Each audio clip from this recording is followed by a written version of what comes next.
Cheers, everyone. Welcome to Sleepy Reader's Comic Book Thoughts. I'm Sleepy Reader, aka Damien. This time around, with my little comic book reading diary, I'm going to talk very subjectively about 3 graphic novels I read in the past week or so. I've been gone a little while, no big deal, just laziness. And distracted by other things. So I will also at the end, I'll divide things up into little chapters so you can jump around if you want. At the end, I'll show the latest piece of artwork I purchased a number of weeks ago, and one on a heritage auction.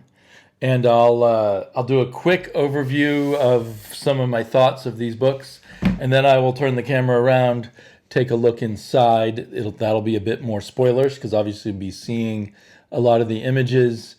I may have to, in particular, spoil one of them, and so I may make like a extra chapter so you can skip that spoilage if you want. We'll see how it goes as I go along. So first up, I hate when I forget something I wanted to say up front, but I did by accident realize I found kind of a thematic connection between all 3 of these. All of them to me seem like the inheritors of pulp genre fiction, the genre fiction that came out of the pulps, but each with its own attempt at a literary approach to those things in terms of comic books.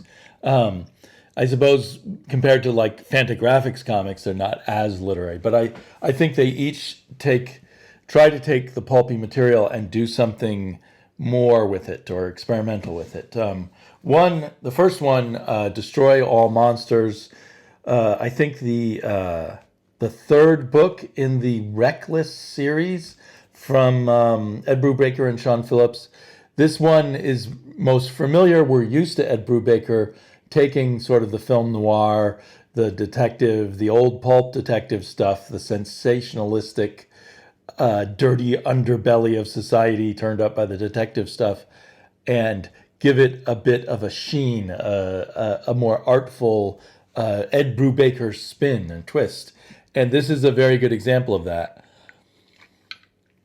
If you told someone about any of the elements of this story, they would both seem cliche and lurid, very lurid. There's orgies, there's double crosses, changing of identities, sentimental connections between an older man and a young girl who kind of they adopt each other in a sense.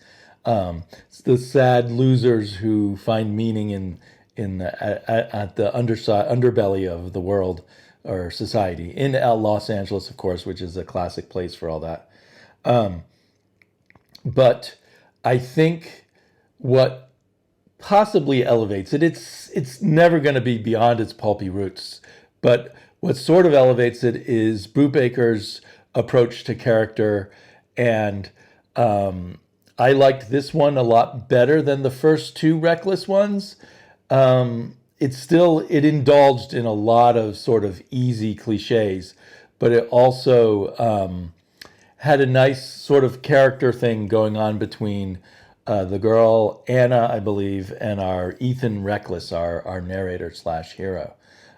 So it made it more meaningful, interesting twists and turns in the life of this character Anna. I think that watching her grow up, that's kind of it made it more interesting. And the whole thing just flows really nicely.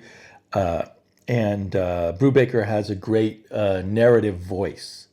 I wonder what Brubaker would be like in a novel. Does he really need an illustrator? Maybe he does. Maybe if I read a novel by him, it would seem lacking. But I'm not sure.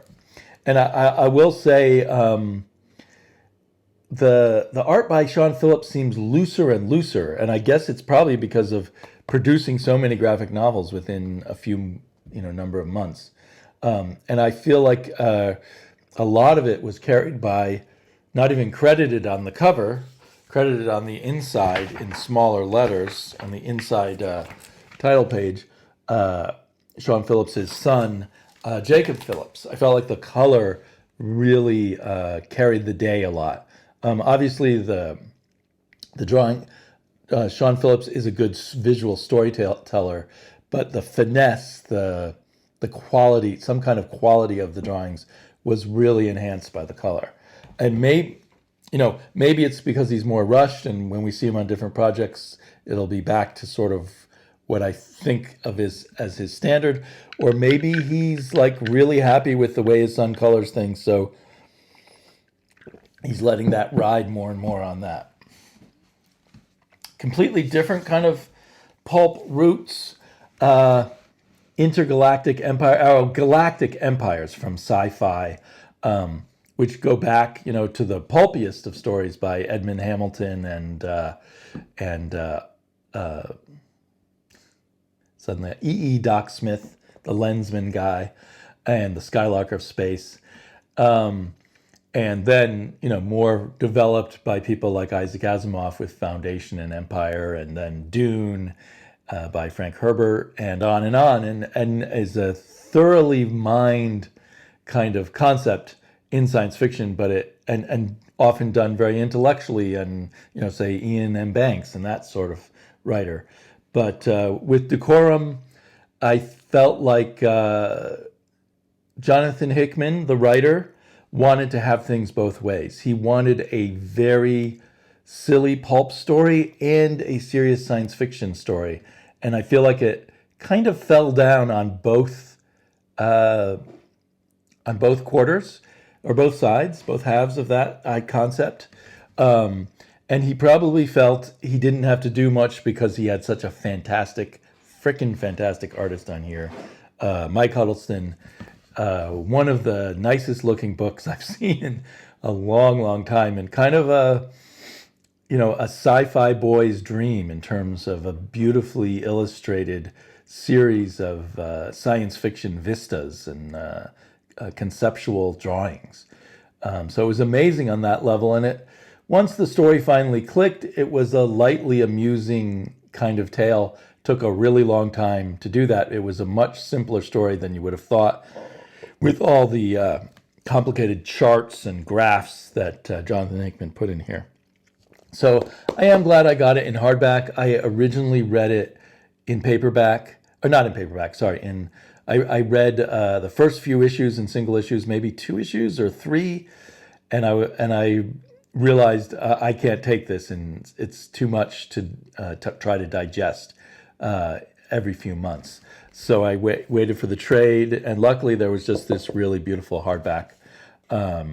So I may spoil the story of this, but I'll let you know if I do, and make a chapter break for that. And even the title Decorum, I felt let down. In the end, I don't feel like he did much with that title. So yeah, if you're a big sci-fi fan, it still might be worth playing around with. Maybe Jonathan Hickman was trying to also draw from these sophisticated but light sci-fi stories that you sometimes see in European comics. I mean, I haven't read enough European comics to be sure if I'm right that that's that frequent, but kind of Valerian or something like that. And I definitely need to read more Valerian. I just barely managed to get through the movie Valerian, and I think I've read 1 graphic novel. And then finally, the weirdest of them all, and perhaps the most successful, although a third of the way into this book, I was thinking, this is really hard reading. But somehow I really got into it as it went on. Murky World from Richard Corbin, the first in a promised series of hardbacks of Corbin's work from Dark Horse, in conjunction with Fantagor Press, presumably Richard Corbin's wife. I think Murky World I can sort of understand why they might have wanted to do this one first, because it was the last and previously uncollected work by Richard Corbin. Some of it appeared in Dark Horse Presents, and then it became a episodic story that appeared in Heavy Metal every now and then. And it's best read kind of episodically. It's in these short little chapters, and there's jumps and reality changes. You have to accept that you're in a dream, literally, and it's going to be a bit circular, and your character's not going to really get anywhere or accomplish anything of value. But there's just all kinds of wild visuals, and so as kind of fantasy dream fiction, it's really good. It just takes a while. It took me a while to adjust my brain to that. It's definitely one I'll be rereading, and it's a beautiful, beautiful hardback, I think. And I love the. I kind of wish they didn't even do a dust jacket, although it's a very nice looking dust jacket, very tasteful. But I love the interior cardboard box. I'll show you that. Nice end papers. But we'll take a look at this some more too. So those were the three. Each, I have to say, I enjoyed each and struggled with each in different ways. So there you go. I'll flip the camera around now. We'll take a look inside, and then I will come back and show you the one piece of artwork I purchased from Heritage Auction. All right, so let's just start with Destroy All Monsters, book 3 in the Reckless series. I do wish they numbered them somewhere on the back cover or on the spine or something, because I have a couple that I hadn't read. I was trying to. It took me a while to figure out which one to read next, because they do stand alone, but they do also kind of. There's kind of a history, like the characters get older. And anyway, I find it slightly worth my while to read it all together. It's a nice package, except for the rather tight binding. I guess it is. There is that little gap there. It seems like the kind that maybe is glued, but done the way they sew bindings, but then gluing it too. I don't know if I can see any stitching anywhere. Anyway, it's compared to the other volumes, the other two of these.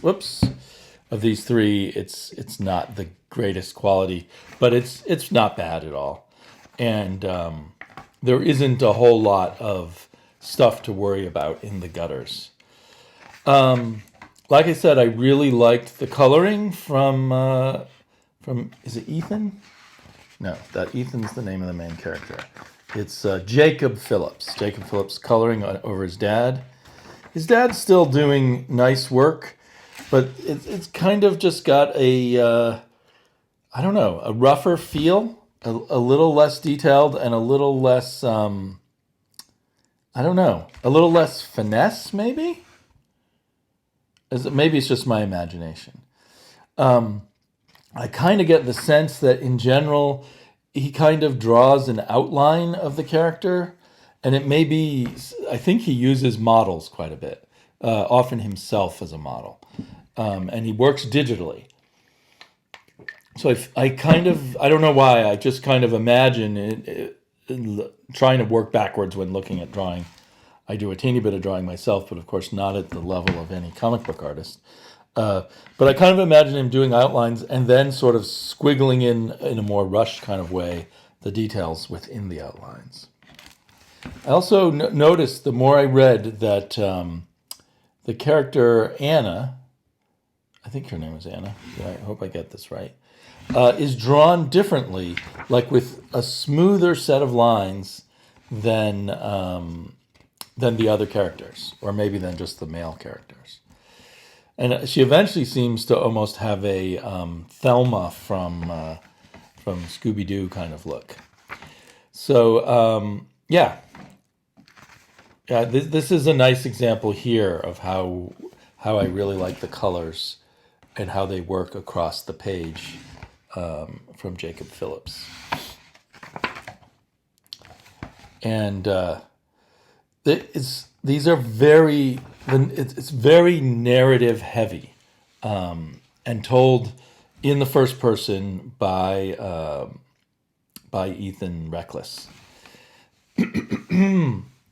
But I think I understand that in a later one of the books is taken over by by Anna. And not really a spoiler, but on the very last page, we see Ethan typing up the story as an old man. So I thought that was interesting, because I don't recall in the first two books a sense that it was some older person writing their memoirs, so to speak. Here's another page with really beautiful colors.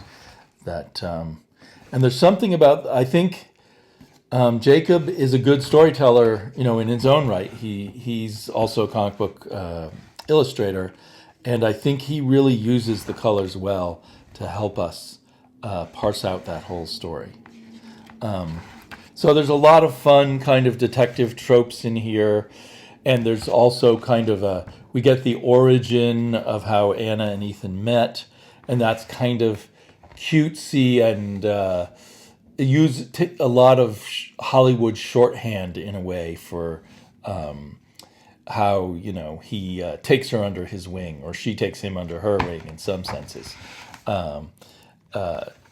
But I do think it's very cool that he lives in a movie theater and just shows old movies to himself and then to him and Anna, not for anyone else. The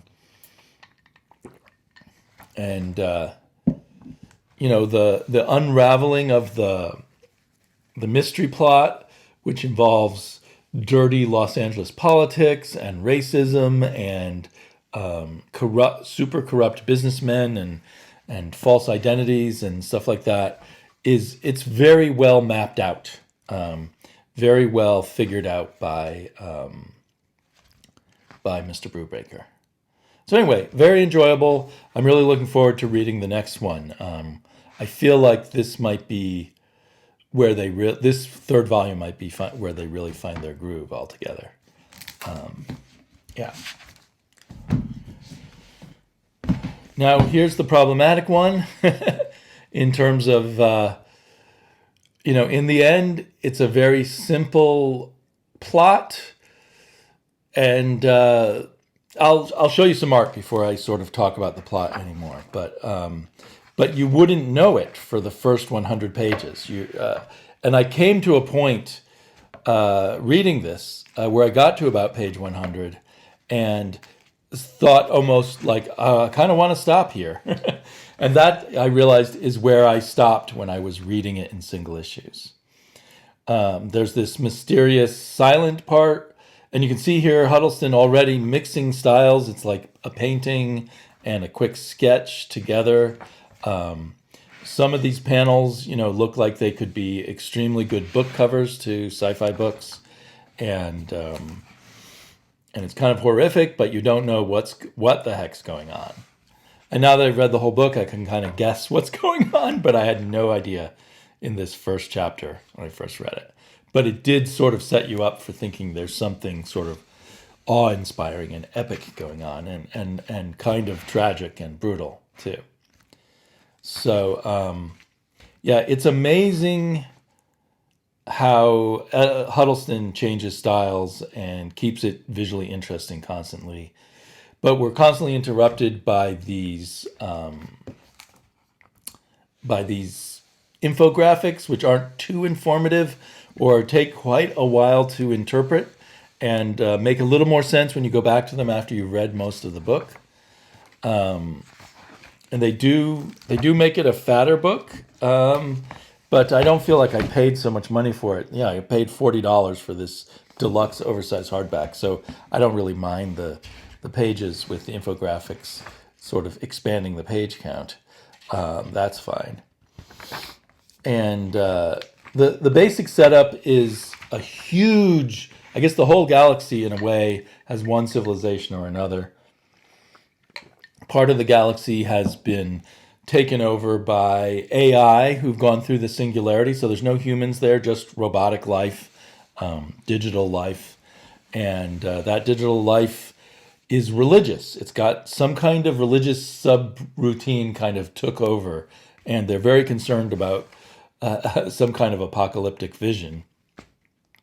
And then you've got human worlds and other worlds and spans of time, tens of thousands of years, wars, all kinds of things. And it took me, I had to go back afterwards and realize one of the main planets here is kind of like with everything's floating on top of water and moving around all the time. And I guess that turns out to be somewhat important, although I didn't understand that at first. And the other main plot is there's this young girl who's struggling to survive and keep her family alive, who've all had a plague and are in frozen cryogenically, waiting for her to have enough money to get them cured, which she probably will never do. So she's just getting by, making just enough money to keep them alive in their cryogenic tanks. And she gets sort of adopted by this female super assassin who travels around the galaxy killing people for some kind of syndicate or agency, and whose biggest thing to her is decorum, is being polite, saying the right things, behaving the right way, except when it comes to killing people. So, and that never pays off. And I thought at first that when she takes the heroine to be trained, that all assassins would be trained in this polite decorum kind of stuff, but that never happens. It's just the one assassin, and she, excuse me, and her politeness never seems to really pay off either as a plot element, except just kind of as a contrast to everyone else. But the people who do the rest of the people in the Assassin's Guild are as crude and rough and impolite as anybody. The super polite woman seems to have this husband. I don't know if he's real or just kind of like an AI illusion or something. An elderly man who sits around in his library pondering things. And if there was more to that story, I ultimately did not get it. So yeah, that's, maybe I'll read this a third time or a second and a half time, but I don't know. I certainly love paging through the artwork here. So yeah, it's kind of like there's assassin training, and that was just kind of goofy. It was okay, but it was kind of cliched, and there was kind of the buddy kind of thing of the young raw person and the sophisticated older person between the woman who's into decorum and our heroine.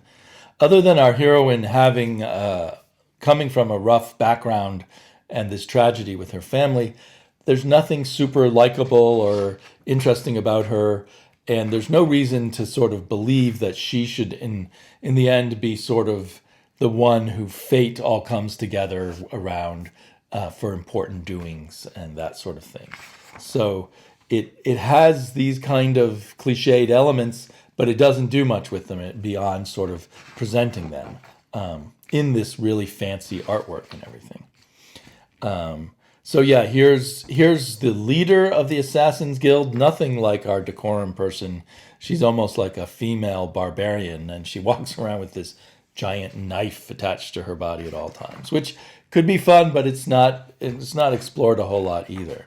So for such a long book with so much sort of background detail, ultimately there's not a lot of payoff for the characters. They're just sort of there as props to be moved around as we move further towards our plot, which involves apparently the aliens are after some egg that they don't want to hatch. And there's a sisterhood, I guess they're religious also, who have been tending one egg after another, hoping they would finally hatch, and always being foiled by the robot empire until now. So I guess at this point, I will spoil it a little more. I'll make a chapter break here, and you can skip ahead to the beginning of the next chapter that will be us looking inside Murky World. So, oh man, this is beautiful artwork right here. This looks awesome. So this is just, it's weird how incredible a book it is and how unsatisfied I was with it at the same time. But essentially, the plot turns out to be at the end, and I don't know why I want to spoil it, but I just want to share that somewhere, back in the tens of thousands of years of history, someone created the AI and did something wrong with their programming, and then created the egg to create this messiah version of themselves, this you know completely regenerating super genius version of themselves, if only it can be born from the egg, to come and rewrite the program, and so that the machine world will be reunited with the rest of the biological world, I guess. And and so eventually, for no particular reason, the heroine ends up being the person to find the egg, even though she seems very incompetent, and she hasn't really accomplished anything yet. But she just stumbles across the egg, and she decides she's supposed to kill the guy who comes out of the egg, because they have a contract with the machine people, the assassin league that she's part of, do. And but she can't bring herself to do it because he's like a child or something. He has no head. This part's kind of clever, and slowly his head grows in, and he gains intelligence and becomes godlike in his powers.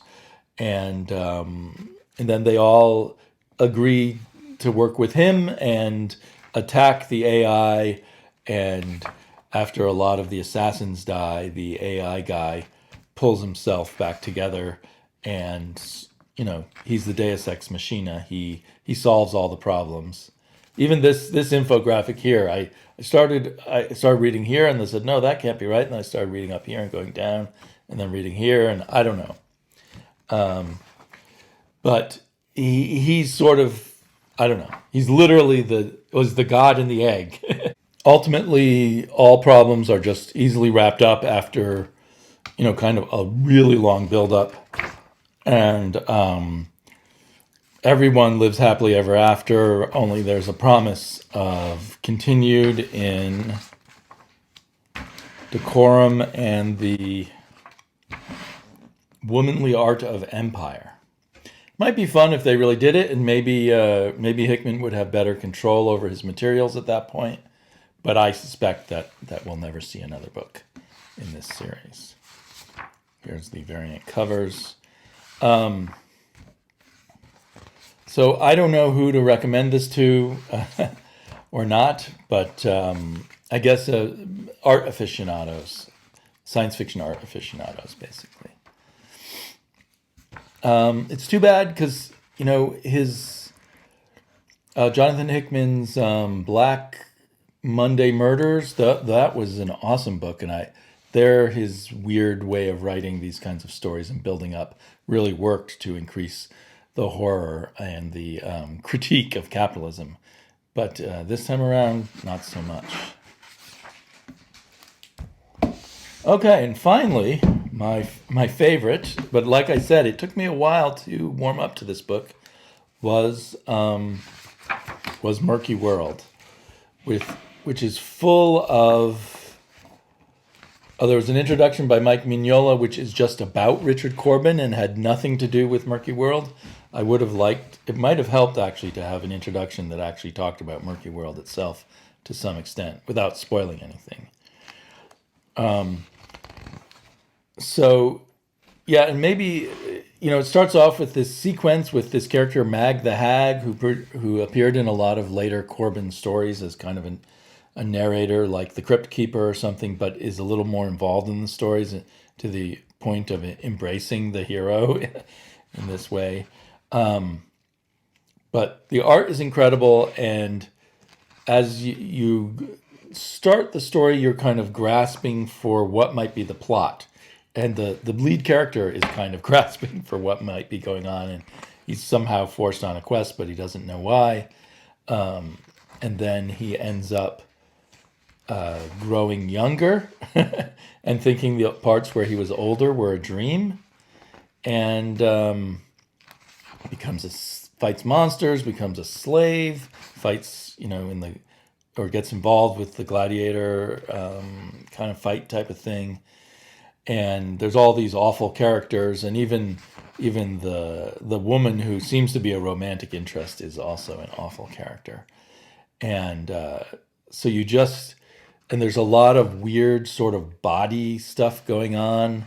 This is she just has one eye, so she's essentially like a what do you call it, cyclops, giant muscular cyclops with giant breasts.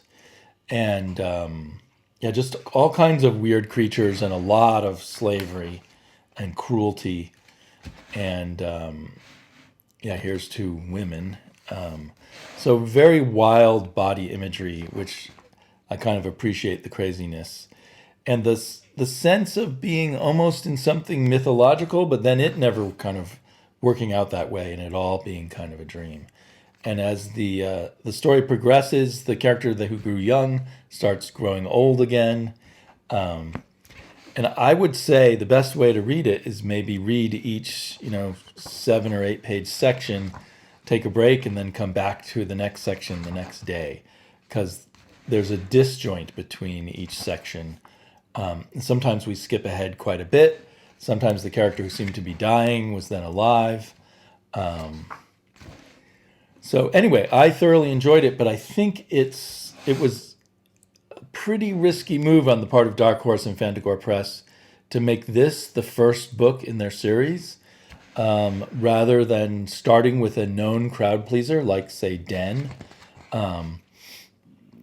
This one is just a really odd one that I think helps a lot to be someone who already will be willing to give Richard Corbin the benefit of the doubt before you really dive in deep to it. But maybe hearing from me that it's all dreamlike and kind of circular and more about turning things upside down, turning the fantasy tropes on their head, depriving you of the normal satisfaction of heroic fantasy, but giving you incredible wonders and bizarreness.